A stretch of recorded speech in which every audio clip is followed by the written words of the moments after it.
on the second week of reopening the church building and had a few people show up in-house, had some more people online, and some of you are gathering in church at home groups and lots of different stuff.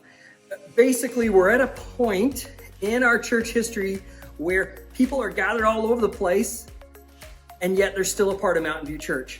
And we're in this process of reopening, and we sent out a survey. Some of you filled that out. Thank you so much for doing that. Our church leadership received some data, and I promised that I would release it all to you. And so here we go. The first question in the church building reopening survey was, throughout the month of July, this month, I am planning on attending, and it was kind of a fill in the blank. 26% of you said you are planning on attending church on Sundays in the church building. 9% said you're going to do it in a church at home group. 47% of you said that you're going to continue to watch online in the church at home platform, but on Sunday mornings during the scheduled time. So kind of like the online gathering. 13% of you said you're going to watch online, but outside of the scheduled gathering time. So this is kind of our church on demand platform where you can watch when you want, how you want. And that's great. 6% of you said, I will not be attending in July in any capacity. Considering the majority of people are planning on watching online, either church on demand or church at home. The second question, if you plan on attending digitally, which platform do you plan on using? 23% of you said you're using Mountain View Church at Home. 9% of you said you're planning on using or you're going to be using Mountain View Church on Demand. 49%, this is the big one, almost half of you said that you are watching digitally on Facebook. So right now you're on Facebook, so that's a big content carrier as far as our church and where you prefer to watch virtually. 14% of you said you watch on YouTube, and then 5% other platforms. So that's really great. It's good information for us. And we're just going to continue to push into those platforms and provide that for you. Question number 3, it was a quote, and whether or not you agree with this statement, the Mountain View Church physical gathering strategy, which we put out in the spring, is a good plan and we should continue following it. So 13% said you strongly agree with the statement. 60% said that you agree with this statement. 2% disagree with the statement. 2% strongly disagree with the statement. And 23% of you have not read the strategy. This was a physical gathering strategy, a reopening strategy that we released, and how different ministries are going to work, how preaching is going to work, music, when are we going to do that, and some numbers, right? We had this, gatherings of 10, and now we've kind of moved to bubble groups, and now we've got groups of 50 that are allowed in the church building. Hopefully with this next phase that's maybe going to reopen in the Yukon here shortly, we might get up to 100. We don't know. But as we looked at that, we put out a strategy, and according to this, 73% of you either agree with the plan or either strongly or just in general agree, and only 4% of you disagreed with the plan in any capacity, and 23% of you didn't read it. So for you 23%, I would encourage you, if you haven't, it's a really important document to know what's going to come in the future. So I know it's kind of lengthy because it has kind of some different procedural things, but it's worth reading because then you'll know where we're headed. And for those of you, clearly most of you agree with this plan, and so we're thankful. We celebrate that. It's affirming for us, it's affirming for me as a pastor to know, okay, we're doing pretty good. Okay, so now we moved on to August, the fourth question. The question here was, beginning August 2nd, first Sunday in August, Mountain View Church should modify the gathering strategy in order to provide. So this was a way that we could kind of find out what's the most important for you. So look at this. So for example, live music and singing from the stage.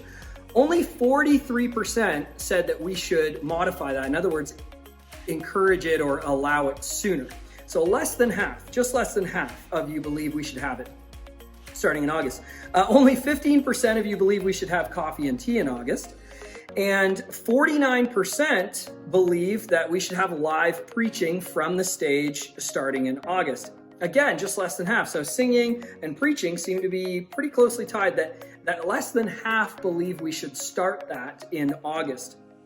And a full or modified children's program, we broke that down. Some of you thought a full program, some thought modified. But again, we're just under half again. Only 41% believe that we should have a full or modified children's program starting in August. And 6% of you believed we should start all of the above in August. And 36% of you believe we should start none of the above in August. It's interesting how we've kind of felt as our church leadership, our ministry team, staff, as we've talked to people, we really feel that there's a division out there and a kind of a polarization in people's comfort level with physical gathering church.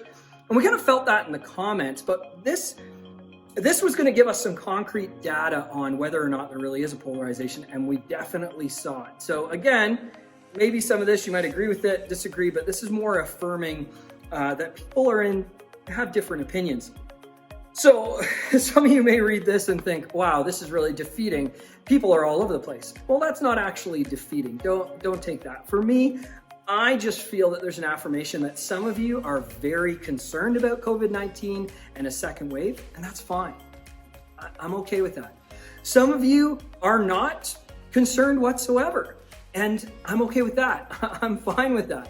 I am simply trying as a pastor to find the journey through the middle. I'm trying to find the common sense in it all. And as I talk to Mark, our current elder, and our board and our leadership team, we're all just trying to find the center line in a time where, according to the statistics, everyone has different ideas. The last question we had, we said, we've been doing filming on Thursday nights, and we asked the question, if we open Thursday night filming to physical gatherings, would you be interested?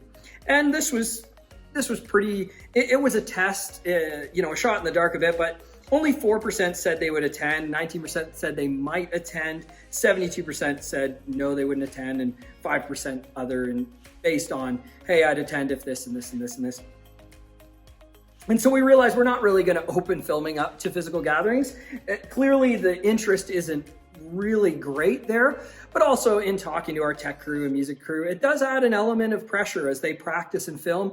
The camera, believe it or not, adds a lot of pressure to begin with, and trying to get filming and audio and all that correct. So we don't want to add that stress. If lots of people wanted to, then we would say, okay, we need to do this, but we don't.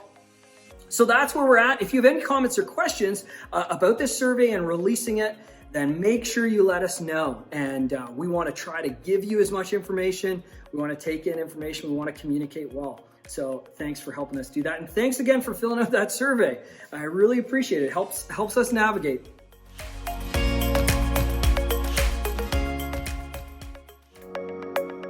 Hi, Basecamp Kids. Glad to see you're back again. We have programming for you. Just go online to mountainviewwhitehorse.ca and you'll find the parentq.org/faith. That's where you'll find the videos and the parent guides. So your parents can help you with that and get you set up.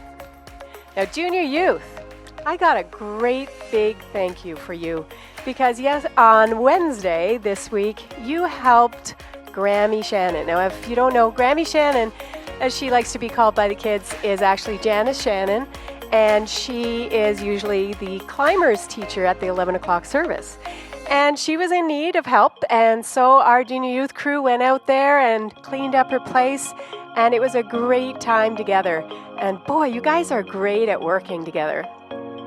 So next week, this coming Wednesday, so that's the 14th, we'll be Zooming again, and that's Wednesday at 5 p.m.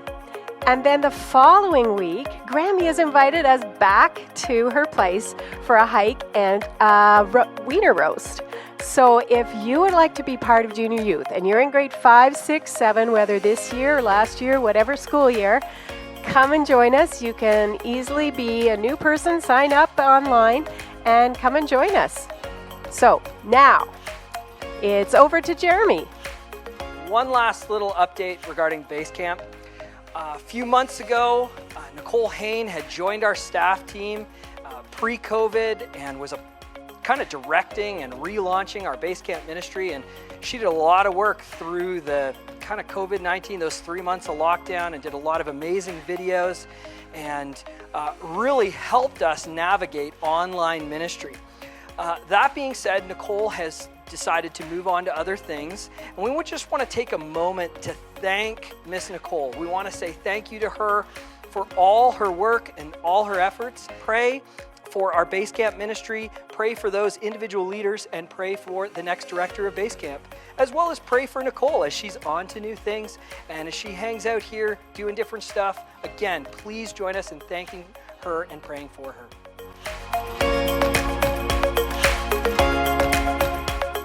Everybody, welcome to Mountain View Church.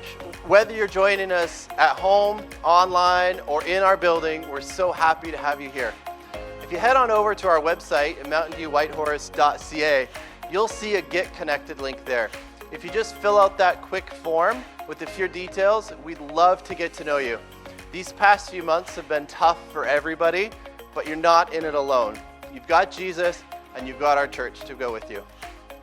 Finally, June was a tough month for us financially, and giving was down. If it's possible for you right now, we'd love if you could partner with us. If you're in the building, there's a box right at the back where you can drop in your donation, or online, you can go back to our website, find the Give Online button. We've got several easy ways there for you to donate. It's always tax deductible. Thank you, and God bless.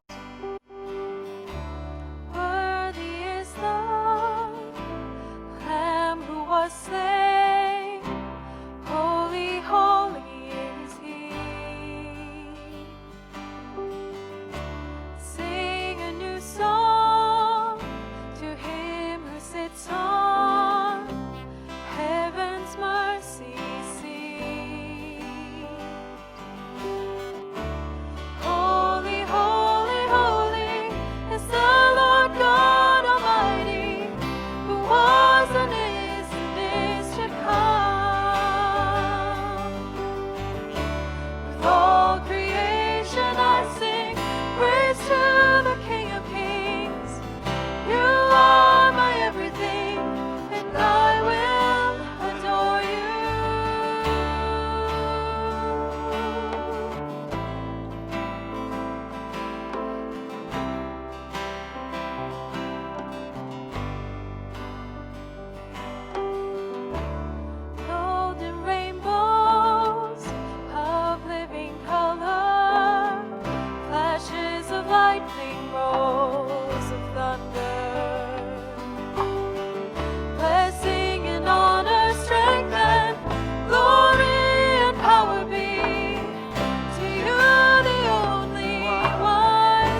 have been going through a series called Make It Count, using an ancient biblical text, Ecclesiastes in the Old Testament. The question we've been asking is, if you only had today, if you knew that this was the last 24 hours in your life, how would you make it count? What would you do differently? Because King Solomon, who many scholars believe wrote this, that he looks at the end of his life, and as he's looking at the end of his life, he's just taking a perspective and saying, hey, there's some big stuff here we need to pay attention to. And he deals with difficult topics and questions, and we've had to, over this series, ask ourselves questions that he brings up. And the past couple chapters, he's been focusing in a lot on foolishness and wisdom, or sometimes he's called wisdom and folly. And he's looking at that. What does the world look like with those who are wise? And what about foolishness in life or folly in life? Last week we talked about a great kingdom that was building siege works and was going to attack a city, but that one poor wise man helped the city, saved the city through his wisdom. But the sad part is that they forgot about him in the end. Once he had saved them, they're like, okay, we're done with you. And so there's like this balance that we need wisdom. It can help us a lot. But a lot of times when life's going well for us and life's easy, we don't often cling to wisdom. We kind of do what we want, which just fleetingly doing what we want is actually foolishness. Today, as we move into chapter 10, Ecclesiastes chapter 10, we're going to talk a little bit more about folly. Now, folly, a dictionary definition, because we don't use it a lot in modern English language, but it's a lack of good sense or foolishness, or folly can be a foolish act, idea, or practice. So once again, anytime we're going to talk about this word folly a lot, remember, say, okay, folly is a lack of good sense, foolishness, or a foolish act, idea, or practice. Okay? So with that in mind, let's get into Ecclesiastes 10. If you're new to reading the Bible, and you're kind of like, ooh, where do I turn to? Don't worry about it. Just go to the table of contents. You're going to look up Ecclesiastes if you have a print version, and you're going to find it, Ecclesiastes 10, Ecclesiastes chapter 10. If you happen to be watching through our website and the online platform there, you're going to actually see a little icon that says Bible, and you can click on Bible, and a digital Bible will open up beside the screen so that you can kind of watch this video and the slides that will run, as well as have the scripture passage right there beside it. Or if you're watching on a mobile device, open up a new window and open up your Bible app. If you have one, download one, search ECC 10, and you'll be able to get there. So we're going to dive in. We're going to look at Ecclesiastes 10, verses 5 through 7 first. 5 through 7 first. Here's what it says. There is an evil that I've seen under the sun, as it were an error proceeding from the ruler. Folly is set in many high places, and the rich sit in the low place. I have seen slaves on horses and princes walking on the ground like slaves. For those of you that aren't familiar with biblical text, and maybe you just heard something about slaves, before we unpack this, it's important to note that in the Bible sometimes it talks about slavery and slaves, not in a way of saying that, hey, this is a positive thing, but simply saying this was the life in the ancient world.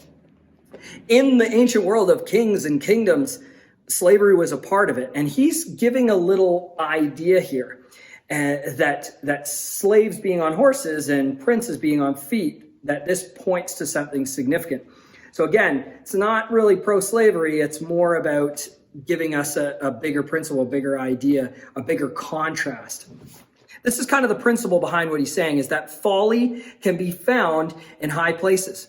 For us, we need to understand, we don't always follow it, but if someone is rich and powerful and has lots of status and popularity, sometimes in our world, we can start to think, hey, I should follow this person, or this person's really great and amazing and they've achieved a lot. But what Solomon wants us to understand is, hey, just because someone's in a high place doesn't mean that folly can't hit them. They can lack good sense, common sense. They can be foolish. A foolish decision, they can make it. Everyone has fallen, even those in high places. And then he gets in this example of slaves and princes. He's saying, as he's looked at his life and as he's looked at situations, he has seen princes that have been walking on feet that have made poor decisions and lost everything, but that he's also seen slaves that have made good decisions and end up on horses. In that time, slaves didn't ride horses. Only the rich could own horses and rode around on horses, right? So he's making a parallel that sometimes you may have someone in great high position, but they can make a foolish decision and they can find themselves on their feet. If you think about it, how many times even in our modern world does the person who inherits the kingdom make foolish decisions? What I mean is, maybe there's someone who has a huge business and they worked for it. They were just an average Joe, but they worked hard and made really good business decisions, and they worked themselves up to have maybe a huge empire and a vast kind of modern kingdom in business and platform and power. And their son or daughter inherits it.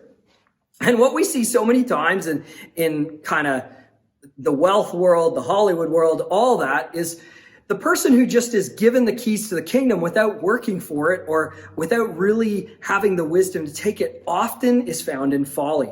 And that comes back to that principle. Folly can be found in high places. There are many princes and princesses that have been given the keys to the kingdom and they mess it up. You and I might be given something significant. We might have something significant in our life and we can mess it up. Let's move on to the next passage. Solomon's going to give two examples of this. First, verses 8 and 9. He who digs a pit will fall into it, and a serpent will bite him who breaks through the wall. He who quarries stones is hurt by them, and he who splits logs is endangered by them. So this principle is really based that folly happens without warning. Folly happens without warning. The statements, notice that they start with he who, okay? He who, and then he fills in the blank. And there's two things he talks about. Two kind of bigger principles. One, I think, has a lot to do with kingdom conquest or siege works, which we talked about last week. If you didn't see that, you can go to mountainviewwhitehorse.ca, Church on Demand, and catch that message. And we talked about there's this great kingdom that's on a conquest and is going to siege this city, and this little poor wise man saves the city. But in that sieging time, in that conquest, you know, a king or a kingdom, they might dig a huge pit or a huge trench, and they might themselves trip and fall into it. Or they might break through a wall of a city and a serpent might bite them while they're breaking through. That there's risk to this conquest. And for us, maybe you're on a new business endeavor. Maybe COVID-19 has caused you to think differently and you're going to try something new. I know for us, think about the church. The church has been forced to try all sorts of new things. And sometimes folly happens. Sometimes we lack common sense or we do something foolish simply because we don't know what'll happen. It just comes up upon us. We're heading in a direction. There's a risk to starting something new, but there's also potential folly to risking things. Solomon's not saying, oh, sit still and never do anything, never attempt anything, play it safe. What he's actually saying is there is risk. Sometimes folly just comes out of nowhere without warning. You know, when I think about this, there's two phrases we often use that makes me think of this. Maybe you've heard, if something's difficult, you've heard maybe an encouragement of someone who loves you and cares for you, says, you know, just keep digging in for the long haul, right? They don't tell you, they don't encourage you if you face adversity or face a mistake. They don't say, oh, you better quit now. What kind of friend's that? No, they say dig in for the long haul. This isn't like there's a battle really going on, but this is a pointer back to the ancient world that you dig in, you get in the trenches, you dig the pit, you're holding the enemy back, or you're about to advance. This is the concept. Maybe you've heard another term, breaking down walls. So many of us, as we're trying new things and pushing forward, a lot of times we'll say, no, keep going, break down those walls. Or someone's achieved something. You say, well done, you've been breaking down walls. Not that we've been really breaking down walls, but that we're achieving something. We're making advances, that we're not allowing the wall to stop us, that we keep moving forward. This second example, he says, so maybe you're building a kingdom, you're starting to build something, and it says, he who quarries stones is hurt by them. He who splits logs is endangered by them.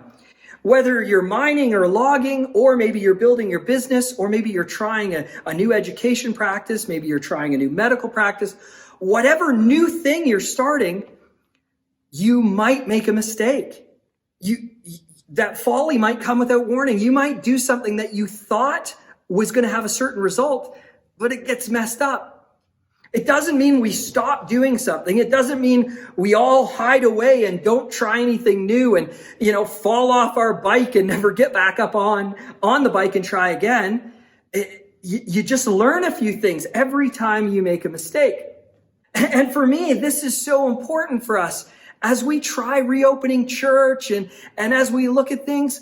I never want to get to the place where I think nothing's going to happen or nothing's going to go wrong. Sometimes there's risk. Sometimes things go wrong. We won't always get it right, but you still kind of need to move forward. Folly, mistakes, lack of common sense, sometimes it comes without warning.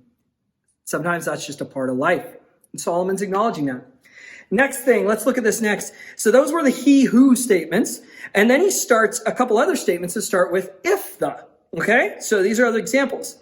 Verse 10, if the iron is blunt and one does not sharpen the edge, he must use more strength.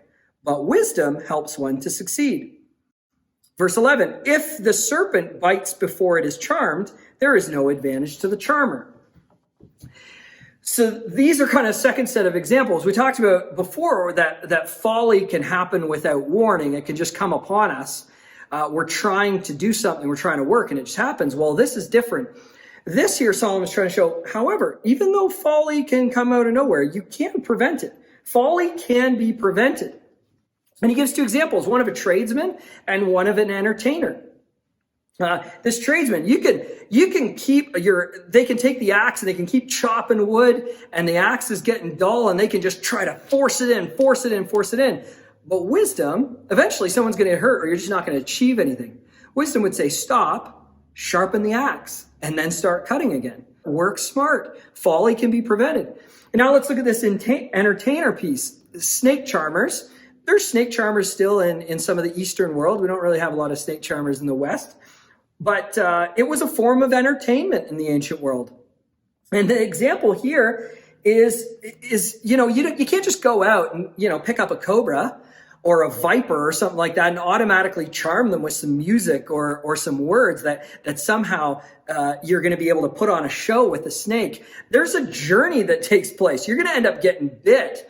So what he's trying to say is that there's work that goes in before you want to entertain a crowd by charming a snake. He's simply giving an example of saying a snake charmer, there's no real magic or anything in it. It's a long process to train the snake to do what it does. And again, if we think about what he's trying to put across, sometimes you have to put in the work to see the result. And by putting in the work, it'll prevent folly.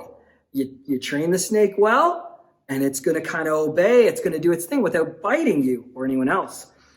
Maybe you're thinking, well, Jeremy, it seems like foolishness or foolish acts or accidents and mishaps, they can just come out of nowhere. How do I live now? Like, what can I do now? What or who can I cling to now to help me prevent folly in my life? Well, it's a great question. And it's where Solomon kind of leaves us hanging because he doesn't really give us, hey, cling to this instead. He just simply outlines, hey, there's folly out there. You're probably going to run into it. But Solomon leaves us hanging as he always does. But what we've learned over this series is that Jesus finishes the story that Solomon started. And Jesus talked about wisdom and foolishness and how to make some wise decisions instead of decisions of folly. I want you to turn to the New Testament, to the Gospel book of Matthew. And in Matthew 25, Matthew outlines a portion of Jesus' teaching that's often known to the modern church as the parable of the 10 virgins. Okay? Matthew 25, verses 1 through 13. I'm going to read the parable, and then we're going to talk about it and how it applies to right now. Jesus said, "Then the kingdom of heaven will be like 10 virgins who took their lamps and went to meet the bridegroom. 5 of them were foolish, and 5 were wise. For when the foolish took their lamps, they took no oil with them. But the wise took flasks of oil with their lamps. As the bridegroom was delayed, they all became drowsy and slept. But at midnight there was a cry, 'Here is the bridegroom, come and meet him.' Then all those virgins rose and trimmed their lamps. And the foolish said to the wise, give us some of your oil, for our lamps are going out. But the wise answered, saying, since there will not be enough for us and for you, go rather to the dealers and buy for yourselves. And while they were going to buy, the bridegroom came, and those who were ready went in with him to the marriage feast, and the door was shut. Afterward, the other virgins came also, saying, Lord, Lord, open up to us. But he answered, truly, I say to you, I do not know you. Watch, therefore, for you know neither the day nor the hour. Okay, a couple little caveats on this passage too. Again, we're reading ancient biblical text. This text is from the first century. It's written to a first century world. So some of you are like, wait a second, there's 10 virgins and one husband or one groom. Like, what's that all about? A couple things. Acknowledging that they're virgins is simply in this biblical text stating that they are unmarried. Okay, so it's 10 women unmarried. But now you're maybe saying, okay, wait, still 10 wives, one husband. What's that all about? It's important to note that Jesus isn't saying, marriage needs to be for 10 women and one husband. That's not the goal. That's not what he's getting to. He's simply acknowledging something that was happening at that time. What's clear from biblical text is that the Bible and Jesus pushes us towards committing ourselves to one wife or one husband, and that's the Christian outline for marriage. He is using a cultural example that people in the first century would be like, okay, this is kind of different. And it's kind of weird because this bridegroom's marrying 10 people at the same time. Like, that would be different because usually that didn't happen. If people did have multiple wives in that time, it would be different. But again, he's not getting at the marriage isn't the focus. The focus in this parable is really about the wise and the foolish. And he's actually pointing to a future time. Because later on in Scripture, we learn that Jesus is often called the groom, the groom of the church, and that the church is often called his bride. So if you can imagine, the church, the global church, is made up of lots of individual local churches, and in each local church are individual Christians, men, women, children, and they are all a part of the bride. And what end times study shows us that there's going to be a time at the end of this life where the bridegroom, the bride's groom, Jesus, will return to this earth. He left promising to return, and in that time, he will gather his bride. He will gather his brides, or all the local churches, being the church, all the Christians, gather them up to himself, and we will go to reign with him in heaven. That's what the Bible outlines for us. Okay, so there's a big kind of prophetic picture here, but I want us to not miss the wisdom foolishness piece in this. Because again, he mentions, okay, there's 10. Okay, that's great. So let's say, okay, we're talking about what, 10 churches, 10 Christians? Maybe. Let's think about it that way. And they know they're getting married. They know the groom's coming. And some of them, 5 of them, who seemingly have wisdom, are prepared. They're prepared for a long haul. They not only bring their lamp full, but it says they bring a flask of oil as well. It's an oil lamp to keep the light on for when the groom arrives. We don't know when he's going to come. We don't know when Jesus is going to come back. But they're prepared for a long haul. That when it gets dark and hard and lonely, it's late into the night, they will have enough oil that he will find them. Now let's move to the folly, the foolish. What this outlines for us is that there's 5 brides, 5 virgins, let's just say maybe 5 churches, maybe 5 Christians, I don't know. There are those that clearly didn't bring enough oil. They've got some in the lamp. I don't even know if it was full, but the night's getting long. It's dark. It's hard. They've slept. The groom's still not here, but they didn't bring a flask. They didn't bring any extra. They are depleted. And their foolishness in not being prepared has left them in a state where they had to go get some more oil. And while they're gone, of course, the groom comes. And in the end, it's like it's too late. So what do we take in all this? The key that Jesus is trying to tell us is we need to be prepared. We need to be prepared that one day Jesus is going to come back.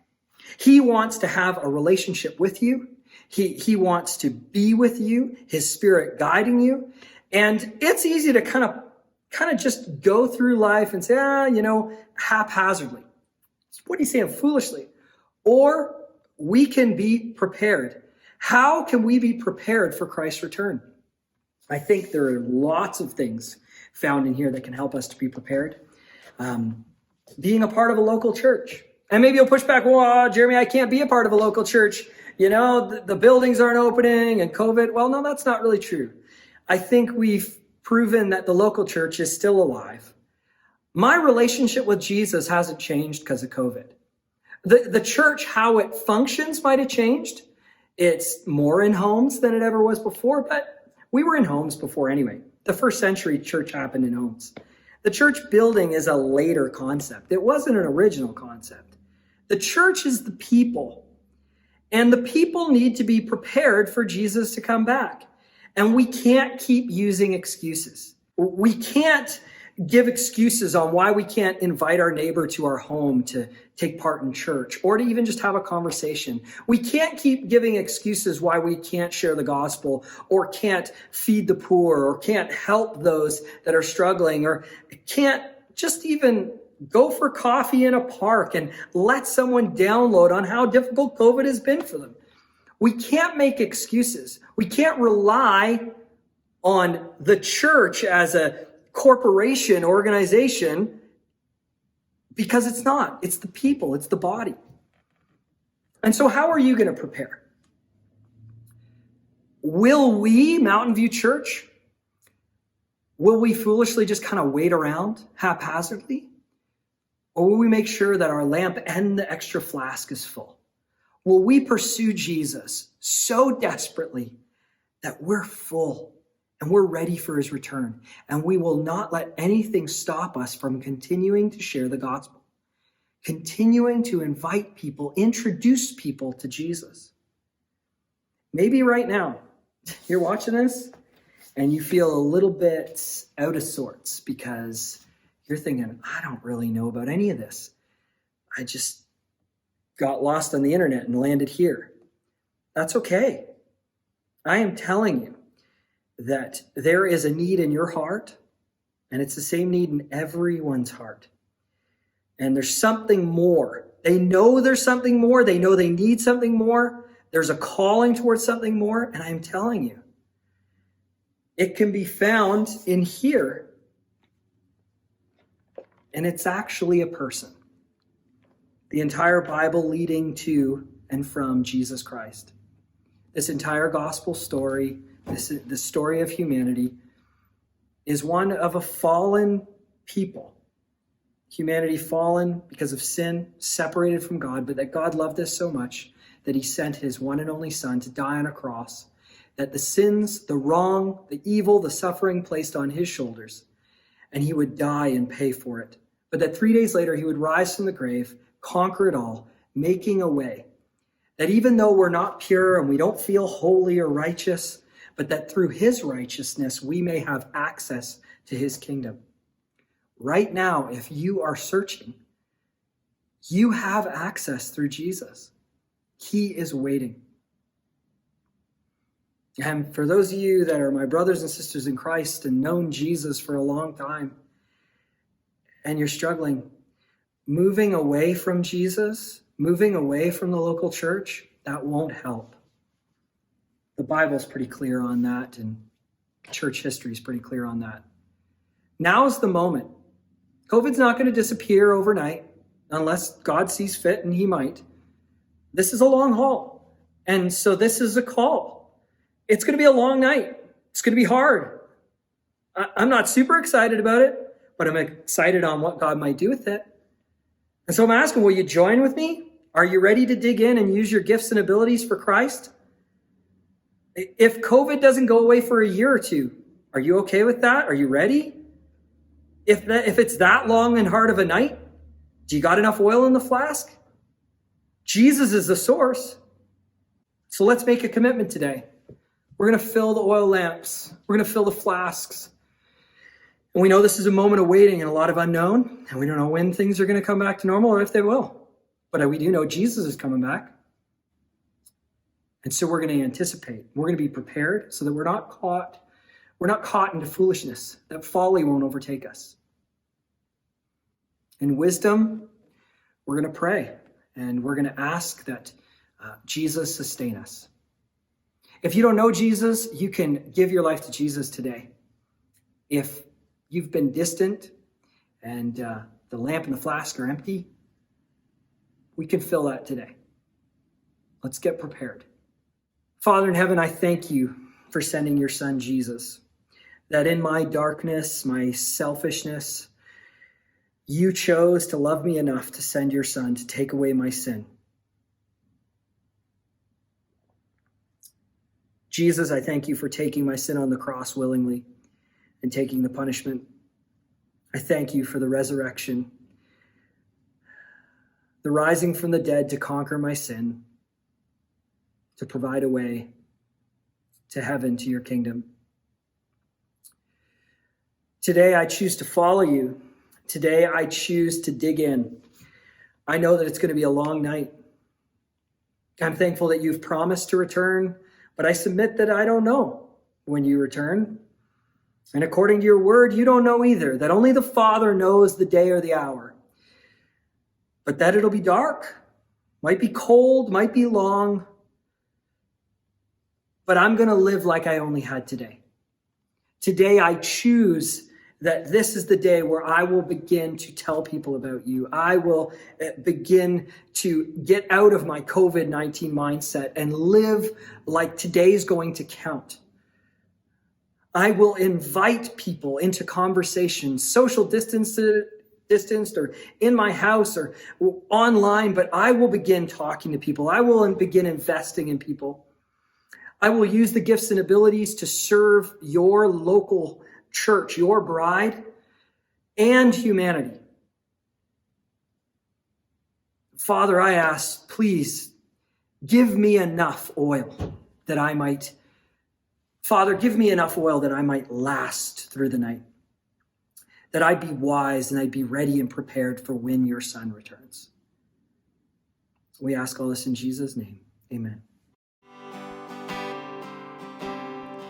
I've heard 1,000 stories of what they think you're like, but I heard the tender whisper of love in the dead of night. You tell me that you're pleased and that I'm never alone. You're a good, good Father. It's who you are. It's who you are. It's who you are. And I'm loved by you. It's who I am. It's who I am. It's who I am. I see many searching for answers far and wide, but I know you're all searching for answers. Only you provide, because you know just what we need before we say a word. You're a good, good Father. It's who you are. It's who you are. It's who you are, and I'm loved by you. It's who I am. It's who I am. It's who I am. You're a good, good Father. It's who you are. It's who you are. It's who you are, and I'm loved by you. It's who I am. It's who I am. It's who I am. You are perfect in all of your ways. You are perfect in all of your ways.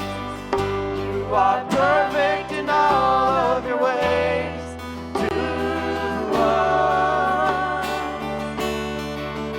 You are perfect in all of your ways. You are perfect in all of your ways.